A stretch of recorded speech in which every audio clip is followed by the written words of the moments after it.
Emmanuel, সবাইকে প্রভুকে ধন্যবাদ দিই যে এই অপূর্ব সুযোগ প্রভু তিনি দিয়েছেন, এবং শ্রদ্ধেয় পরিবার জালিকুন দাস মহোদয়ের জীবনের মধ্য দিয়েও ঈশ্বরের জীবনের জন্য ঈশ্বরের গৌরব করি, কারণ প্রভু সেই সন্তানের মধ্য দিয়ে আজকের এই অপূর্ব সুযোগ দিয়েছেন।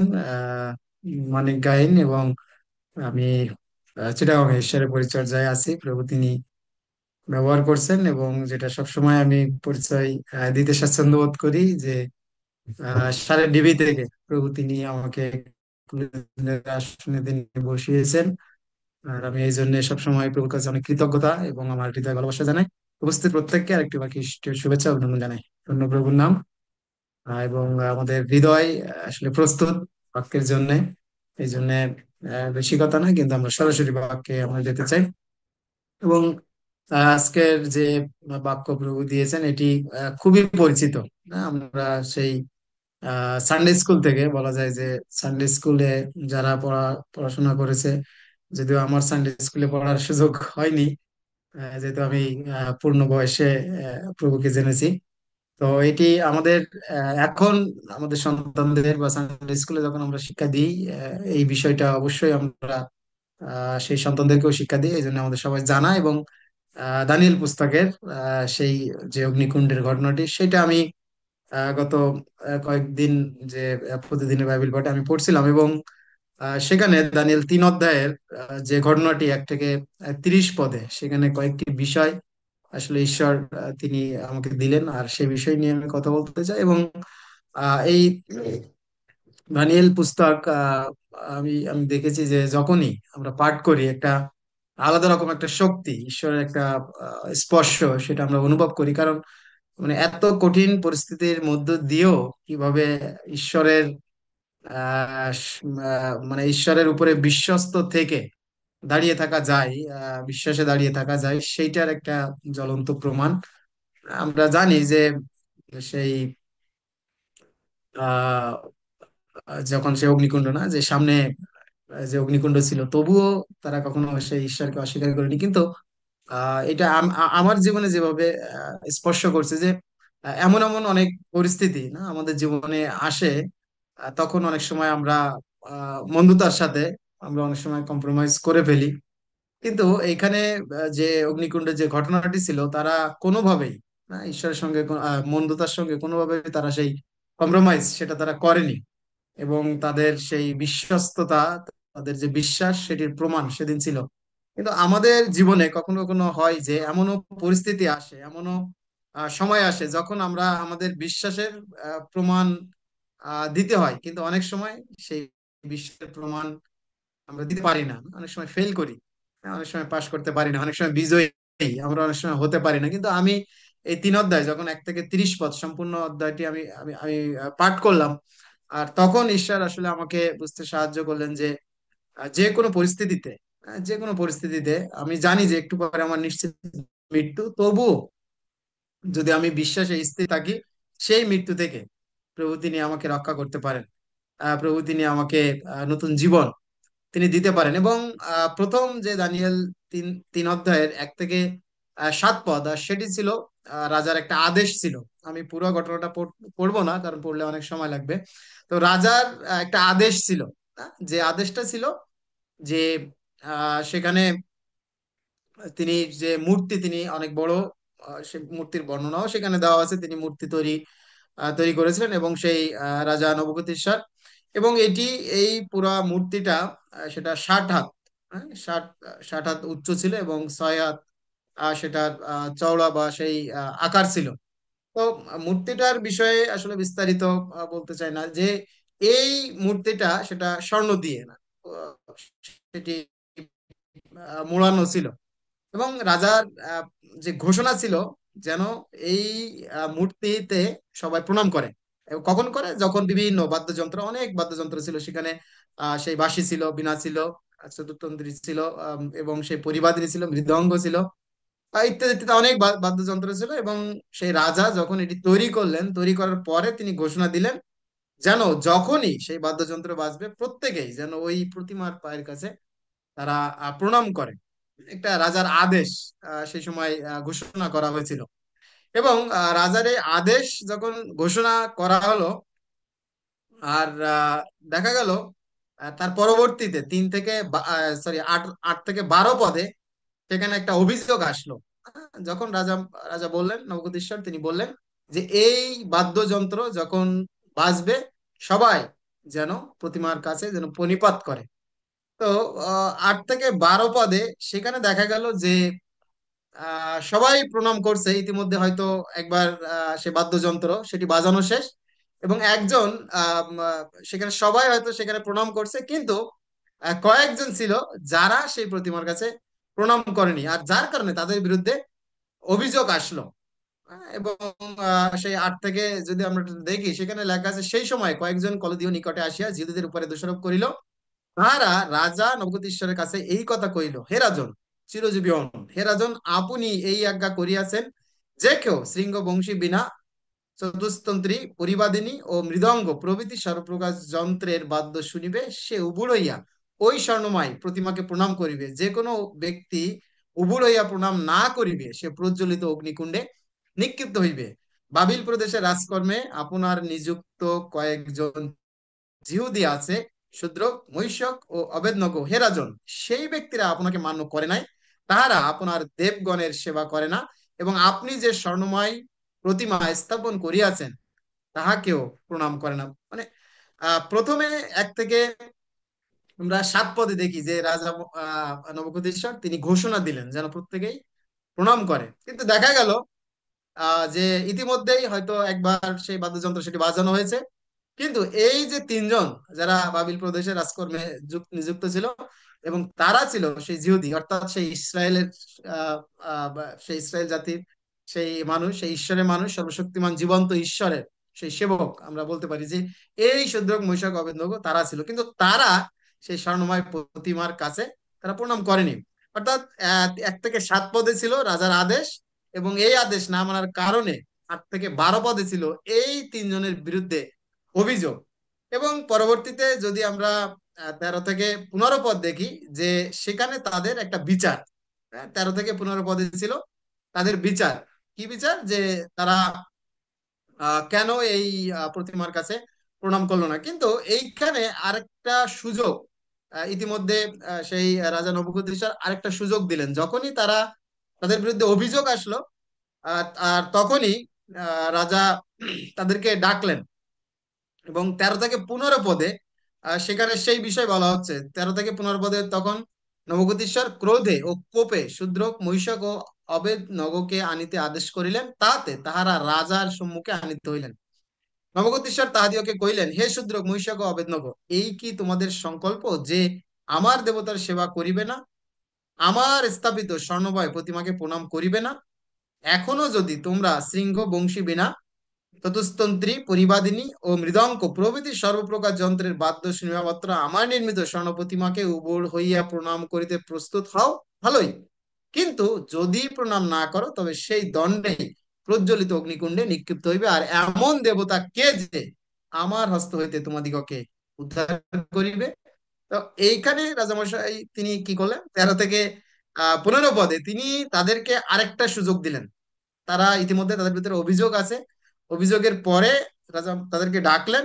ডাকার পরে তাদেরকে আবার আরেকটি সুযোগ দিলেন, যে এবার যখন সেই বাদ্যযন্ত্র বাজবে, তখন যদি তোমরা প্রণাম করো, গুড, খুব ভালো। তোমরা যদি প্রণাম করো, খুব ভালো। যদি না করো, তাদেরকে কিন্তু ইতিমধ্যে একটা কি বলা যায়, একটা রায়, তাদের একটা রায় দিয়ে দিয়েছে যে যদি প্রণাম করো, গুড, খুব ভালো। আর যদি না করো, তাহলে প্রজ্বলিত অগ্নিকুণ্ডে তোমাদেরকে নিক্ষিপ্ত করা হইবে। আর এমন কোন দেবতা আছে, তাদেরকে প্রশ্ন করছে যে এমন দেবতা কে যে আমার হস্ত হইতে তোমাদেরকে উদ্ধার করিবে। অর্থাৎ ইতিমধ্যে রাজা তিনি জেনেছেন যে যখন তারা প্রথমবার প্রণাম করেনি, তখন সেই সৈন্যরা যখন আসছে এবং রাজাকে যখন বলছে যে তারা তাদের দেবতার উপাসনা করে, তারা আপনার দেবতার কাছে মাথা নত করে নাই, না, যে রাজা জেনে গেছেন, এবং এই জন্য তিনি এই 15 পদে এসে তাদেরকে প্রশ্ন করছেন যে এমন দেবতা কে আমার হস্ত হইতে তোমাদিগকে উদ্ধার করিবে। আর দেখেন এই 16 থেকে তখন তাদের সেই উত্তর আসছে। 16 থেকে 18 পদে তারা রাজাকে উত্তর দিচ্ছে। প্রথমে রাজার যে আদেশ সেটি দেওয়া হলো, এবং এই আদেশ অমান্য করার জন্য তাদের বিরুদ্ধে অভিযোগ আনা হলো। অভিযোগের পর তাদের একটা বিচার বা একটা রায় তাদেরকে দেওয়া হলো। এবং এই রায়ের পরে, এই রায়ের পরে দেখেন যে তাদের যে উত্তর বা তাদের যে বিশ্বস্ততা, সেইটা প্রমাণ পাইছে 16 এবং 18 পদে, যে তাদের যে বিশ্বাস বা যে ঈশ্বরের উপরে যে নির্ভরতা, সেইটা আহ, এইখানে লক্ষ্য করা, যদি আমরা পড়ি সেটা আমরা দেখতে পারি যে 16 থেকে 18 পদে সেই তাদের বিশ্বস্ততা সেটা প্রকাশ পেয়েছে। এবং এই যে তাদের যে প্রশ্ন ছিল, রাজার যে প্রশ্ন ছিল, সেই প্রশ্নের উত্তর তারা এখানে দিয়েছে। এবং আজকের এই 16 থেকে 18 পদ, এইটা আসলে মেইন বিষয়, যে যে কোনো পরিস্থিতিতে বিশ্বস্ত থাকা বা বিশ্বাস ধরে রাখা।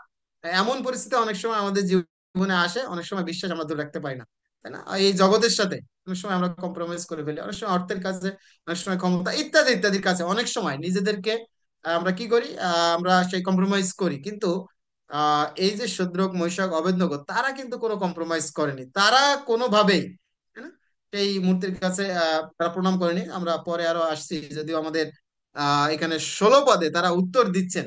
হ্যাঁ? যখন রাজা বলছে যে এমন ঈশ্বর কে, যে আমার হস্ত হইতে তোমাদেরকে উদ্ধার করবেন, তখন তারা উত্তর দিচ্ছে, শূদ্রক, মৈশক ও অবেদনগর রাজাকে উত্তর করিলেন, হে নবগতীশ্বর, আপনাকে এই কথার উত্তর দেওয়া আমাদের পক্ষে নিষ্প্রয়োজন। দেখেন এখানে যে রাজার আন্ডারে, না বলা যায় যে যে রাজার আন্ডারে তারা কাজ করে, যারা চাকরি করে, হ্যাঁ, তারা এই রাজার রাজকর্মচারী, অথচ তারা রাজাকে বলছে যে, রাজা প্রশ্ন করছে এমন দেবতা কে যে আমার হস্ত হইতে তোমাদেরকে উদ্ধার করিবে। আর তখন শূদ্র, মৈশাক, অবেদনগর তারা উত্তর দিচ্ছে যে আপনার এই প্রশ্নের উত্তর আমরা মনে করি না যে আপনার দেওয়ার দরকার আছে, কোনো প্রয়োজন আছে বলে আমরা মনে করি না। এবং 17 পদে এসে বলছে, যদি হয় আমরা যাহার সেবা করি, আমাদের সেই ঈশ্বর আমাদিগকে প্রজ্বলিত অগ্নিকুণ্ড হইতে উদ্ধার করিতে সমর্থ আছেন, আর হে রাজন, তিনি আপনার হস্ত হইতে আমাদিগকে উদ্ধার করিবেন। আমেন। বলছে যে যদি হয়, হ্যাঁ, আমরা যার সেবা করি, আমাদের সেই ঈশ্বর আমাদিগকে প্রজ্বলিত অগ্নিকুণ্ড হইতে উদ্ধার করিতে সমর্থ আছেন। দেখেন বলছে যে তিনি সেই অগ্নিকুণ্ড থেকে আমাদেরকে রক্ষা করতে, আমাদেরকে উদ্ধার করতে, আমাদেরকে বাঁচাতে তিনি পারেন, তিনি সমর্থন, সেই ক্ষমতা, সেই পাওয়ার তার আছে। আর হে রাজন, তিনি আপনার হস্ত হইতে আমাদিগকে উদ্ধার করিবেন। দেখেন ওনারা কত কনফিডেন্সলি, তাদের যে বিশ্বাস সেটা এখানে প্রকাশ পাইছে, যে তিনি আমাদেরকে উদ্ধার করিবেন। অর্থাৎ ঈশ্বরের প্রতি যে তাদের বিশ্বস্ততা, তাদের যে বিশ্বাস, সেইটার প্রমাণ কিন্তু এখানে আমরা দেখতে পাই। এবং 18 পদে আরো খুব জোরালো ভাবে বলছে যে আর যদি নাও হয়, বলছে যে আর যদি নাও হয়, তবু হে রাজন, আপনি জানিবেন আমরা আপনার দেবগণের সেবা করিব না এবং আপনার স্থাপিত স্বর্ণ প্রতিমাকে প্রণাম করিব না। আমেন। বলছে যে যদি আমাদের ঈশ্বর রক্ষা নাও করেন, তবুও আমরা প্রণাম করব না, তবুও আপনার সেই সঙ্গে, না সেই মমতার সঙ্গে কম্প্রোমাইজ আমরা করব না, কিন্তু আমাদের ঈশ্বর সদাপ্রভুর উপরে আমরা নির্ভর করব, কারণ তিনি এই অগ্নি থেকে আমাদেরকে উদ্ধার করতে সমর্থ। অর্থাৎ এই যে তাদের পরিস্থিতি, আমরা যদি এটা চিন্তা করি, না একদিকে সেই অগ্নিকুণ্ড, সেটা অলরেডি সেটা জ্বলছিল, আমরা পরে সেটা দেখবো যে সেটা কিন্তু অলরেডি জ্বলছে। সেই দিকে একদম তাদেরকে, যাদেরকে যে রায় দেওয়া হয়েছে, যদি সেই দেবতার কাছে তারা, আহ, সেই দেবতার মূর্তির কাছে যদি প্রণাম না করে, অগ্নিকুণ্ডে তাদেরকে ফেলে দেওয়া হবে। এবং এবং অগ্নিকুণ্ড তাদের সামনে সেটি সাজানো ছিল। এটা, এই যে বিশ্বাসের যে প্রমাণ, না দেওয়া, এটা খুব সহজ, খুব সহজ বিষয় ছিল না। আমি যখন এটা আসলে অনুভব করছিলাম, পাঠ করছিলাম, আমাদের জীবনে হয় কি না, অনেক সময় এরকম যদি পরিস্থিতি হয়, না যে আমি জানি যে এই অগ্নি আমাকে এক্ষুনি দেওয়া হবে, বা এই সমস্যার সম্মুখীন আমাকে এখন হতেই হবে, আমি যদি ঈশ্বরের সঙ্গে থাকি, তারপরে সম্পূর্ণ বিশ্বস্ত থাকি, আমার এই সমস্যার সম্মুখীন হতেই হবে। আর যদি আমি মন্দতার সাথে বা সেই বিষয়ের সঙ্গে কম্প্রোমাইজ করি, তাহলে আমি বাঁচবো। অনেক সময় আমরা সেই মৃত্যুটাকে ভয় পাই, বা সেই অগ্নিকুণ্ডকে, সেই মন্দতাকে, সেইটা অনেক সময় ভয় পাই। কিন্তু আহ মানে এইটা আমরা অনুভব করি না যে আমাদের যে ঈশ্বর, তিনি সর্বশক্তিমান ঈশ্বর, তিনি আপনার পাশে, তিনি আমার পাশে, আমাদের পাশে আছেন। এইটা অনেক সময় আমরা আসলে ভুলে যাই। অনেক সময় ভুলে যাই, আমি নিশ্চিত আমার মৃত্যু, তাদের এই শূদ্রক, মৈশক, অবেদনগর নিশ্চিত মৃত্যু, তারপরেও তারা বিশ্বাসে বলছে যে আমাদের ঈশ্বর তিনি উদ্ধার করবেন, আর যদি উদ্ধার নাও করেন তবু আমরা প্রণাম করবো না। অনেক সময় আমাদের জীবনে এরকম প্রলোভন, এরকম টেম্পটেশন অনেক সময় আসে, অনেক সময় আসে, কিন্তু আমরা কি করি সেটা হলো আমার কাছে, আমাদের কাছে প্রশ্ন যে আমাদের জীবনে যখন এরকম প্রলোভন আমাদের জীবনে আসে, আমরা কি করি? আমরা কি সেই বিষয়ের সঙ্গে না কম্প্রোমাইজ করি, সেদিন সেই প্রতিমার কাছে প্রণাম করার মতো না? অনেক সময় আমরা অর্থের কাছে, অনেক সময় এই জগতের কাছে, অনেক সময় নিজেদেরকে আমরা সেই হার মেনে যাই, বা আমরা বা সেইটাকে অনেক সময় ওভারকাম করতে পারি না। এর কারণ আমাদের মধ্যে সেই যে বিশ্বস্ততা সেটা দেখা যায় না। কারণ শূদ্রক মৈশক অবেদনগরের মধ্যে সেই বিশ্বাস ছিল, সেই বিশ্বস্ততা ছিল। এই জন্য 16 থেকে 18 পদে তাদের যে বিশ্বাসের যে বহিঃপ্রকাশ, তাদের যে বিশ্বাস ঈশ্বরের প্রতি, সর্বশক্তিমান ঈশ্বরের প্রতি, সেইটার প্রতিক্রিয়া, সেইটা এখানে আমরা দেখতে পাই। আমাদের জীবনেও এরকম পরিস্থিতি কিন্তু আসেন, এবং ঈশ্বর এরকম পরিস্থিতির মধ্য দিয়ে নিয়ে যান যেন আমাদের বিশ্বাস আরো বৃদ্ধি পায়, যেন আমাদের বিশ্বাস কতটুকু শক্তিশালী সেটা তিনি আসলে দেখতে চান।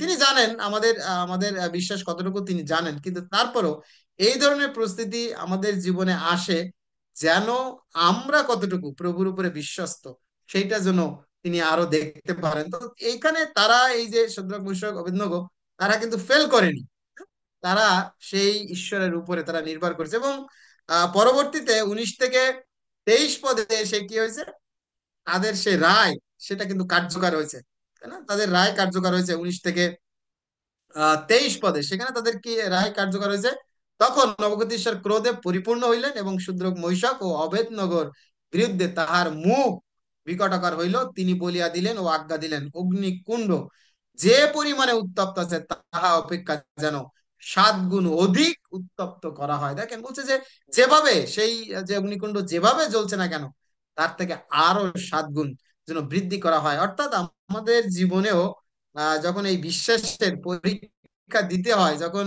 বিশ্বাসে উত্তীর্ণ হতে হয়, তখন বিভিন্ন ধরনের না পরীক্ষা আসে, একটার পর একটা। কিন্তু আমাদের জীবনে সমস্যা অনেক সময় আসে, তাই না? সেটা পারিবারিক হোক, সেটা মণ্ডলীগত হোক, বিভিন্ন দিক দিয়ে না সমস্যার সম্মুখীন আমরা অনেক সময় কিন্তু হই। অনেকে অনেক সময় বলে না যে আমার সব দিকে সমস্যা, আমার হতাশা, আমি এখন কি করবো, এরকম হয়।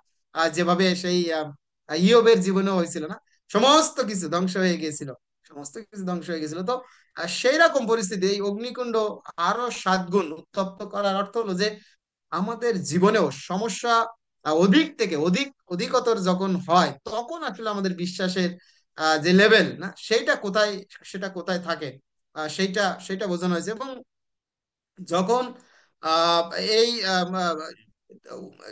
19 থেকে 23 পদে যখন তাদের যে বিচার বা তাদের যে রায় সেটা যখন কার্যকর হচ্ছে, তখন প্রথমেই সেই অগ্নিকুণ্ড উত্তপ্ত করা হলো।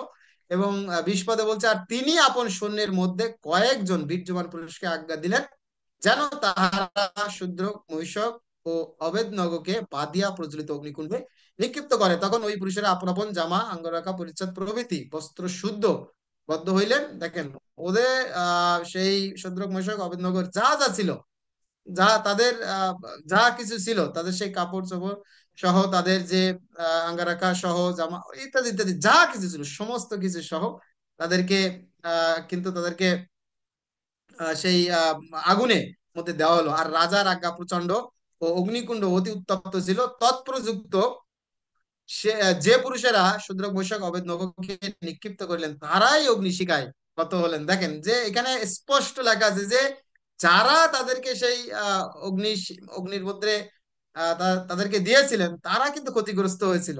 হ্যাঁ, এবং 23 পদ বলছে, আর শূদ্র মৈশক অবেদ নগর এই 3 ব্যক্তি বদ্ধ হইয়া প্রজ্বলিত অগ্নিকুণ্ডে মধ্যে পতিত হলো। অর্থাৎ তাদের যে রায় দেওয়া হয়েছিল, আহ প্রথমে যখন রাজার আজ্ঞা যখন তারা মানলেন না 1 থেকে 7 পদে, তখন তাদের বিরুদ্ধে 8 থেকে 12 পদে অভিযোগ আনা হলো, এবং তাদের একটা কি বলা যায়, একটা সালিসি না, তাদের একটা বিচার একটা করা হয়। সেখানে একটা রায় আসলো, আগুনে যদি তারা প্রতিমার কাছে প্রণাম না করে আগুনে দেওয়া হবে। এবং তারপরে 16 থেকে 18 পদে তাদের যে বিশ্বস্ততার যে প্রমাণ তারা সেটা দেখালো।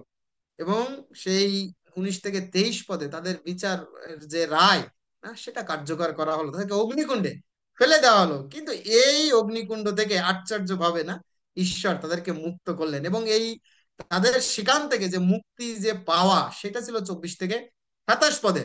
এবং সেখানে তখন রাজা নবপ্রতিষ্ঠা চমৎকৃত হইলেন ও সত্তর উঠিলেন। তিনি আপন মন্ত্রী দিগকে কহিলেন, আমরা কি তিনজন পুরুষকে বাঁধিয়া অগ্নি মধ্যে নিক্ষেপ করি নাই? তাহারা উত্তর করিয়া রাজাকে কহিলেন, হ্যাঁ মহারাজ। তখন রাজা কহিলেন, দেখো আমি চারি ব্যক্তিকে দেখিতেছি, ওরা মুক্ত হইয়া অগ্নির মধ্যে গমনাগমন করিতেছে, উহাদের কোনো হানি হয় না। আর চতুর্থ ব্যক্তির মূর্তি দেবপুত্রের সদৃশ। তখন অবগতীশ্বর সেই প্রজ্বলিত অগ্নিকুণ্ডের দুয়ারের কাছে গিয়ে কহিলেন, হে পরৎপরের ঈশ্বরের দাস শূদ্রক মহিষক ও অবেদনগ, বাহির হইয়া আইস। তখন শূদ্রক মহিষক ও অবেদনগ অগ্নি হইতে বাহির হইয়া আসিলেন। পরে কীর্তিপাল প্রতিনিধি, দেশাধ্যক্ষ ও রাজমন্ত্রীগণ একত্র হইয়া, তো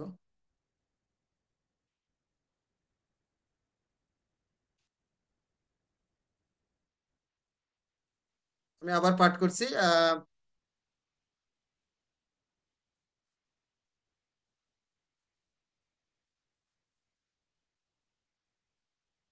এবং তখন রাজা কহিলেন, দেখো আমি চারি ব্যক্তিকে দেখিতেছি, উহারা মুক্ত হইয়া অগ্নির মধ্যে গমনাগমন করিতেছে, উহাদের কোনো হানি হয় নাই। আর চতুর্থ ব্যক্তির মূর্তি দেবপুত্রের সদৃশ। তখন নবগতীশ্বর সেই প্রজ্বলিত অগ্নিকুণ্ডের দুয়ারের কাছে গিয়া কহিলেন, হে পরৎপরের ঈশ্বরের দাস শূদ্রক মহিষক অবেদনগ, বাহির হইয়া আইসো। তখন শূদ্রক মহিষক ও অবেদনগ অগ্নির মধ্য হইতে বাহির হইয়া আসিলেন। আমেন। দেখেন এখানে যে যে রাজা না তাদেরকে সেই অগ্নিকুণ্ডে ফেলে দিলেন, সেই রাজাই তিনি এসে তাদেরকে মুক্ত করলেন। এবং তাদেরকে বললেন না, যে অবন্য অগ্নির মধ্যে হইতে বাহির হইয়া আসিলেন। এবং তাদেরকে সেই আহ, বাইরে আসার জন্য তাদেরকে মুক্ত সেই রাজাই তিনি নিজেই তাদেরকে মুক্ত করলেন, অর্থাৎ।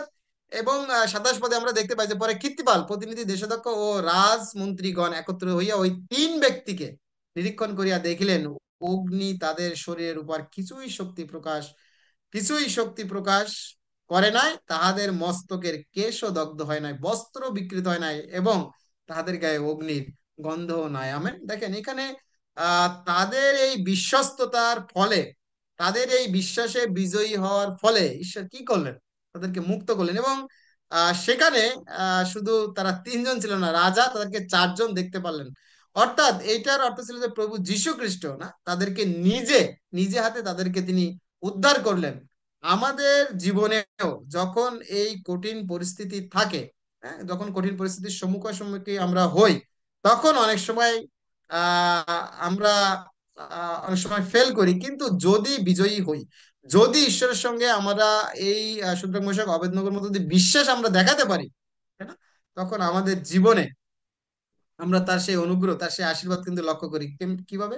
যখন আমরা বিশ্বস্ত থাকি, তখন ঈশ্বর তিনি আমাদের পাশে যেভাবে তাদের পাশে ছিলেন, ঠিক সেইভাবে আমরা হয়তো অনেক সময় অনুভব করি না। আমাদের যখন সমস্যা থাকে, অসুবিধা থাকে, ঈশ্বরের সঙ্গে যখন আমরা থাকি, তাই না, তখন ওই কঠিন পরিস্থিতি মোকাবেলা করার জন্য ঈশ্বর আমাদের পাশে থাকে। সেখানে তিনজন না, চারজনকে রাজা দেখতে পেয়েছিলেন, অর্থাৎ ঈশ্বর স্বয়ং নিজে তাদের সঙ্গে অগ্নির মধ্যে মধ্যে ছিলেন না, রক্ষা করেছিলেন। আমরা অনেক সময় মুরগির যে বাচ্চা দেখি, যখন মুরগিগুলোর যখন অনেক বৃষ্টি হয়, যখন নতুন বাচ্চা বের হয়েছে, তখন কি করে মা ডানা দিয়ে না সেভাবে রেখে দেয়। ঈশ্বর ঠিক একইভাবে এই শূদ্রক মূষক অবেদনগকে কি করলেন, তিনি নিজে উপস্থিত থেকে তার সন্তানদেরকে, তাই না, তিনি রক্ষা করেছিলেন। কিন্তু এই রক্ষা কেন তারা পেয়েছিল তার আগে, কারণ তারা সেই তাদের যে বিশ্বস্ততার যে পুরস্কার সেটা তারা পেয়েছিল, অর্থাৎ তাদের যে বিশ্বাস ছিল ঈশ্বরের প্রতি, সেটার কারণেই তারা কিন্তু সেটা রক্ষা পেয়েছিল। হ্যাঁ? রক্ষা পেয়েছিল 16 থেকে 18 পদে তারা সেই বিশ্বাসের সেই তাদের যে বহিঃপ্রকাশ সেটা তারা করেছিল। কিন্তু আমাদের জীবনে অনেক সময় কি হয়, আমরা এই বিশ্বাসে অনেক সময় ফেল করি। কখন যখন কঠিন পরিস্থিতি আসে, তখন অনেক সময় আমরা ঈশ্বরকে অনেক সময় ভুলে যাই, ঈশ্বরের উপর অনেক সময় নির্ভরতা আমরা ছেড়ে দিই। কিন্তু এই শদ্রক মোশক অবেদনগর নিশ্চিত মৃত্যু জেনেও, নিশ্চিত জানে যে আমার আগুন দেখতে পাচ্ছে তারা, তবুও সেই প্রতিমার কাছে সেদিন তারা প্রণাম করেনি। ঈশ্বর একইভাবে আমাদের জীবনে এরকম ধরনের আশীর্বাদ তিনি করতে চান, যখন আমরা বিশ্বাসে যখন আমরা বিজয়ী হই, এবং শেষে শুধুমাত্র তাদেরকে সে আগুন থেকে রক্ষা করো না। রাজা শেষে আদেশ দিলেন, অর্থাৎ একটা বিধান দিলেন, আদেশ বলবো না, প্রথমে তিনি আদেশ দিয়েছিলেন এবং শেষে এমন একটা বিধান দিলেন যে আমি একটু পাঠ করি। শেষে যে বিধানটা দিয়েছিলেন সমস্ত রাজ্যের জন্য, তিনি 28 থেকে 30 পদে সেই যে বিধান তিনি দিলেন, তিনি বললেন যে, তখন নবগত ঈশ্বর এই কথা কইলেন, ধন্য শূদ্রকের মহিষকের অবেদ নগর ঈশ্বর, তিনি আপন দূত প্রেরণ করিয়া তাহার সেই দাসদিগকে উদ্ধার করিলেন, যাহারা তাহাকে বিশ্বাস করিয়াছে, রাজার আজ্ঞা লঙ্ঘন করিয়াছে এবং আপনাদের ঈশ্বর ব্যতিরেকে যেন অন্য কোন দেবের সেবা ও পূজা করিতে না হয়, সেই জন্য আপন আপন শরীর দিয়াছে। অতএব আমি এই নিয়ম স্থাপন করিতেছি, সকল দেশের লোক, জাতি ও ভাষাবাদী গণের মধ্যে যে কেউ শূদ্রকের মহিষকের ও অবেদনগর ঈশ্বরের বিরুদ্ধে কোন ভ্রান্তির কথা বলিবে, সে খণ্ড বিখণ্ড হইবে এবং তাহার গৃহ সারে ডিবি করা যাইবে, কেননা এই প্রকার উদ্ধার করিতে সমর্থ আর কোনো দেবতা নাই। তখন রাজা বাবিল প্রদেশে শূদ্র মহিষক অবেদনগরকে উচ্চ পদস্থ করিলেন। আমেন। দেখেন, যখন সেই বিশ্বাসে যখন বিজয়ী তারা হয়েছে, তাদেরকে মুক্ত করেছে, শুধু মুক্ত করা না, তিনি ঘোষণা দিলেন যে সকল দেশের লোক, একটা রাজ্যের না, বিভিন্ন প্রদেশ আছে, তো বলছে যে সকল দেশের, সকল দেশের লোক, জাতি ভাষাবাদী এর মধ্যে, কি বলা হচ্ছে যেন ঈশ্বরকে, এই মহিষকের যে দেবতা তাদেরকে রক্ষা করেছে, তার মতো শক্তিশালী আর কেউ নেই। রাজা নিজেও সেই ঈশ্বরকে স্বীকার করেছেন, সমস্ত না দেশের সমস্ত মানুষকেও তিনি সেই ঈশ্বরকে যেন কেউ অপমান না করে সেটা তিনি ঘোষণা দিয়েছেন। আর এবং শুধু সেটা না, বলছে যদি কেউ অপমান করে তাকে নিশ্চিহ্ন করা হবে, খণ্ড বিখণ্ড করা হবে, তার গৃহ সারের ডিবি, অর্থাৎ কোনো চিহ্ন থাকবে না। না সেখানে সারের ডিবি, অর্থাৎ সেখানে সেই যে সেই ময়লা, সেটার কথা বলা হয়েছে, সেটা থাকবে, সেরকম অবস্থা সেটি করে দেওয়া হবে, সেটা তিনি বলেছেন। সুতরাং কেননা তিনি বলছেন, কেননা এই প্রকার উদ্ধার করিতে সমর্থ আর কোনো দেবতা নাই। তখন তাদেরকে আরো কি করলেন, বাবিল প্রদেশে শূদ্রক মশক অবেদনকে উচ্চ পদে তাদেরকে পদান্বিত করলেন। খ্রিস্টদের শুধু যান আমাদের জীবনে, আমাদের জীবনেও যদি এই ধরনের, আমি আমি মনে করি যে এরকম এত কঠিন পরিস্থিতির মধ্যে দিয়ে আমরা কেউ গেছি কিনা জানি না, কিন্তু যদি এরকম ধরনের কোনো পরিস্থিতি আমাদের জীবনে আসে, আজকের এই শূদ্রক, এই মহিষক, এই অবেদনগর, তারা যে ঈশ্বরের সেবা করতেন, আজকের আপনি আমি সেই একই ঈশ্বরের সেবা করছি। আমরা সেই অব্রাহামের ঈশ্বর, সেই ইসকের ঈশ্বর, সেই জাকবের ঈশ্বর, তাই না, সেই এলিয়ার ঈশ্বর, সেই ইলিশার ঈশ্বর, সেই একই ঈশ্বরের সেবা কিন্তু আজকের আপনি আমি আমরা করছি। কিন্তু অনেক সময়, তাই না, আমরা ভুলে যাই যে আমাদের ঈশ্বর কত সর্বশক্তিমান। আমাদের ঈশ্বর যে কোনো পরিস্থিতিতে তিনি উদ্ধার করতে সমর্থন। হ্যাঁ? সেইটা অনেক সময় আমরা ভুলে যাই।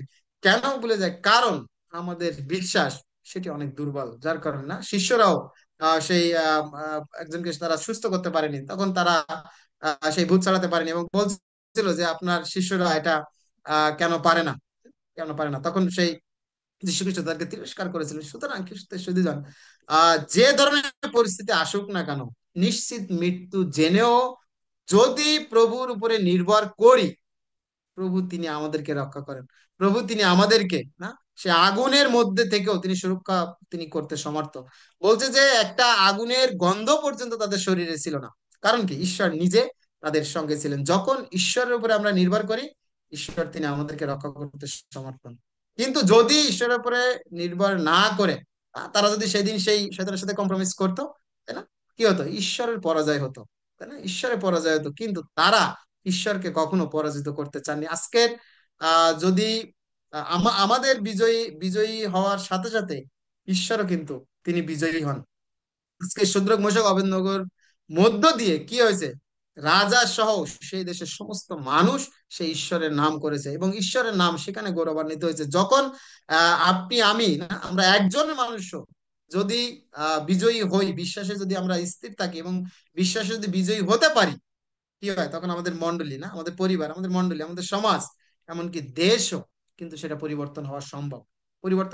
কিন্তু সেই বিশ্বাস বা সেই বিশ্বস্ততা অনেক সময় আমাদের জীবনে থাকে না। রাজার আদেশ যাই থাকুক না কেন, যত অভিযোগ তাদের বিরুদ্ধে আসুক না কেন, যে বিচারই হোক না কেন, তারা প্রস্তুত ছিল যে ঈশ্বরের সঙ্গে তারা থাকবে, না, ঈশ্বরের সঙ্গে তারা থাকবে। সুতরাং খ্রিস্ট সুতরাং আজকের এই রাতে আমি আহ্বান জানাই, আসুন না, আমাদের যে ধরনের পরিস্থিতি হোক, কোনোভাবেই সেই শয়তানের সাথে কম্প্রোমাইজ না, এই জগতের সাথে কম্প্রোমাইজ না, কিন্তু ঈশ্বরের সঙ্গে থেকে যেন আমরা সেটা মোকাবেলা করি। কারণ ঈশ্বরের যে বাক্য বলে, এবং সুন্দর একটা গান আমি আমি মাঝে মাঝে শুনি যে এই যুদ্ধ সেটা এটা আমার না, এটা আমাদের না, ঈশ্বরের যুদ্ধ এটা।